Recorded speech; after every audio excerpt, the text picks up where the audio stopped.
There is no way a cabinet secretary can send a letter to you seated in the chair this morning. I am very shocked because you see, Honorable Chair, we woke up very early in the morning to come and attend this session. The question that I was supposed to put to Cs Mbadi is a question that is over a year old. It has taken him less than 2 weeks to become a proper Kenya Kwanza cabinet secretary who has no respect for this house. Honorable Chair, we cannot allow this because we want to engage with these CSs. He cannot tell us, and I have heard in this house before, people saying that when Kibaki was president, if there was a matter before Parliament and another one before State House, the precedent was that you come and attend to the matters in the House first. I want to tell John Mbadi that this is unacceptable. This is unacceptable, totally unacceptable, when he has to show respect for this House. And in fact, it is worse that he was a member of Parliament. If he had just been plucked from the wilderness, like some of the other people I see, maybe we would excuse him. But he is a member of Parliament. He has even finished 2 weeks. Honorable Chair, this is unacceptable. Respect for this House, and as of yesterday, there was already communication that he had confirmed he was going to come. Kwani these State House meetings just spring up on people like it is a surprise party. Honorable Chair, this is unacceptable. At the very minimum, he should have written yesterday and said he was not going to be able to make it. We have also other business to attend. Honorable John Mbadi must be called to order. This is not the John Mbadi I knew. I don't know what they have done to him. He used to respect Parliament. Sorry, actually... Keep telling my friend Sifuna that if he wants to become a good legislator, he must not conflate issues. The point that he's raising is something that all of us on this side agree with. I have been on this floor severally, coming down heavily against cabinet ministers when they fail to appear before this House. But when he wants to leave it on record and say that John Mbadi has become a proper Kenya Kwanza minister who has no respect for Parliament, I cannot allow him to do that, Mr. Speaker, because he's disparaging a cabinet, Mr. Speaker, and their ministers, while he's saying that there's a cabinet minister seated here, waiting to respond to questions, Mr. Speaker. Is it in order, Mr. Speaker, for Senator Edwin Sifuna to claim that a proper Kenya Kwanza minister has no regard for Parliament? Can he table any fact, Mr. Speaker, to support his allegations, Mr. Speaker? Because otherwise, you reduce a very valid point to a partisan debate that is useless. We had a very valid conversation that we would have had about the presence or otherwise of ministers. But now he wants to distract us with sideshows, Mr. Speaker. Honorable Senators, let us not be emotional on this matter. Actually, this is a matter concerning the whole House. This is a bipartisan issue. So, Senator Sifuna, maybe you can kill your record so that we can be able to move nicely, Honorable Senator Sifuna.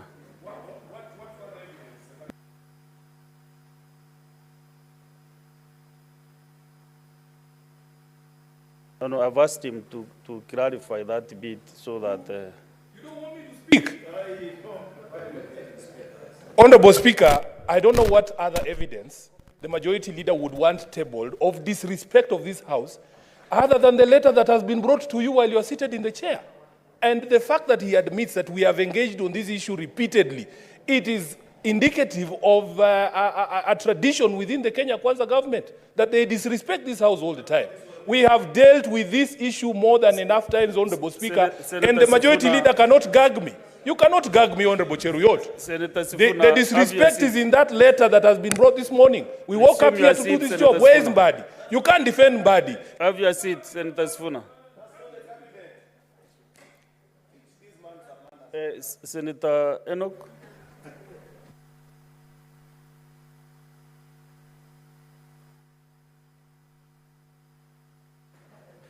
You know, Mr. Speaker, there are things you are saying that are difficult to implement.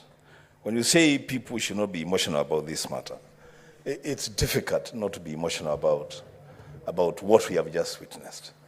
It is difficult, Mr. Speaker, to deal with a fact which is on record that a cabinet secretary expected to appear before a House of Parliament is writing to the Speaker while the session is on to say he cannot appear. And the reason given is in State House. Mr. Speaker, I will say two things and try to be not too emotional about it. One, Article 132 of the Constitution, functions of the President. The President is accountable to Parliament. The President himself to Parliament.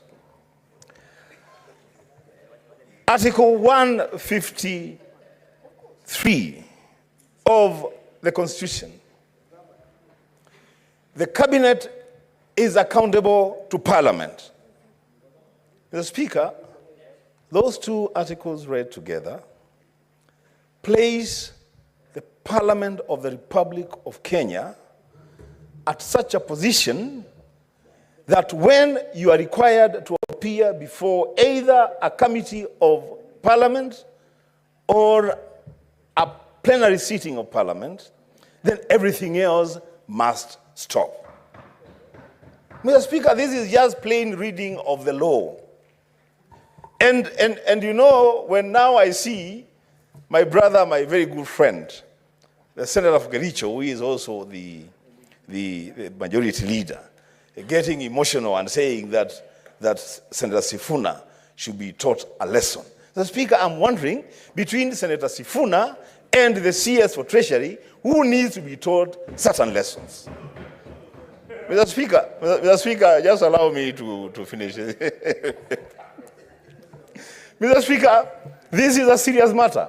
In fact, Mr. Speaker, this is so serious. And you know what? Let us test our own powers and privileges as Parliament. Let us put that to test. Mr. Speaker, you can order the Sergeant at Arms or the Inspector General of Police to present the Cabinet Secretary for Treasury here today, this morning. Mr. Speaker, you know, we cannot say that Parliament has been disregarded, and every time that we are disregarded, then we permit those people that disregard the Senate to continue doing their things and doing bad manners. Lastly, Mr. Speaker, Senator Cheruyot, you should not feel bad when Senator Sifuna says that the CS Treasury is learning bad manners. Point of order, just a minute. Oh, Savannah. Thank you. Thank you, Mr. Speaker. Mr. Speaker, at the sitting of the Senate Business Committee yesterday. What is your point of order regarding what is... No, I thought you were giving me an opportunity. No. To, you are... Sorry. I thought you had concluded. You are very experienced man. I am very when sorry. you raise a point of order, you are standing on a point of order. Speaker, I so thought you had your concluded. Point of order? I thought you... Then I'll have my time if I'm able to catch your eye. In less than a Speaker, minute. you know, we defer to Senator Halwale, honestly. Surely, I was on my feet. And you're a leader in this house. Mr. Speaker, we are saying you should actually order Masengeli to bring the Treasury CS here in this house. Mr. Speaker. Lastly, I was saying, Mr. Speaker, that, you know, when Senator Sifuna says that the CS Treasury is learning bad manners and bad behavior from the Kenya Kwanza administration, that is a statement of fact. That this administration is very ill-mannered. That's what it is. This administration has refused many times to appear before this Senate. And we are saying the CS Treasury should not go and, when he was donated by ODM to go and join the government, Mr. Speaker, they send him there to go and... Unnecessary anxiety. So Mr. Speaker, I'm just finishing. If you bear with me 1 minute. Bear with me 1 minute, Mr. Speaker. Just bear with me 1 minute. These points of order, Mr. Speaker, they don't help. To the point of but what point of order on what now? What is out of order now? There is majority. Mr. Speaker, just allow me to finish.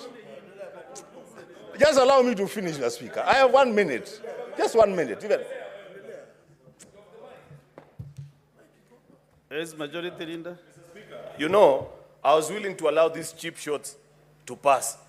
But you have heard Senator Wambua repeatedly refer to me in his statement saying that I'm defending the indefensible. Yet, I pointed to Senator Sifuna that what better evidence do you need that Kenya Kwanza cabinet ministers respect this house, other than the fact that while he was making his complaint, there was a cabinet minister seated here. Therefore, you cannot generalize, Mr. Speaker. Mr. Speaker, if you can protect me from the hecklers, I can make my point, Mr. Speaker. Honorable Senator. But what you are doing is heckling. What better way? Mr. Speaker, it is not a statement of fact what Senator Wambua and Senator Edwin Sifuna are stating, that Kenya Kwanza ministers do not honor summons to this house. I have demonstrated that there is one in the house this morning, Mr. Speaker. Therefore, Mr. Speaker, if one minister fails to appear, Mr. Speaker, if one minister fails to appear, is it a statement of fact, as Senator Wambua is stating, that Kenya Kwanza ministers do not honor summons to this house? I think this minister is, almost every cabinet minister has come to this house more than 100 times, Mr. Speaker. You know, half the time, first of all, the minority side began by boycotting this exercise. They never used to appear. Probably that's why they don't know that ministers have been coming to this house. Senator, let us make progress now. And my 15 minutes are over. Can you conclude in 30 seconds? You are 30 seconds, Senator Wambua. Mr. Speaker, I was saying, and I'll conclude, that when the CS Treasury was donated by ODM to Kenya Kwanza, I listened to the Azimio leader saying that they have been donated to go and teach those people how to do things. They are not supposed to go there and learn bad manners. They are supposed to go there and teach good manners, Mr. Speaker.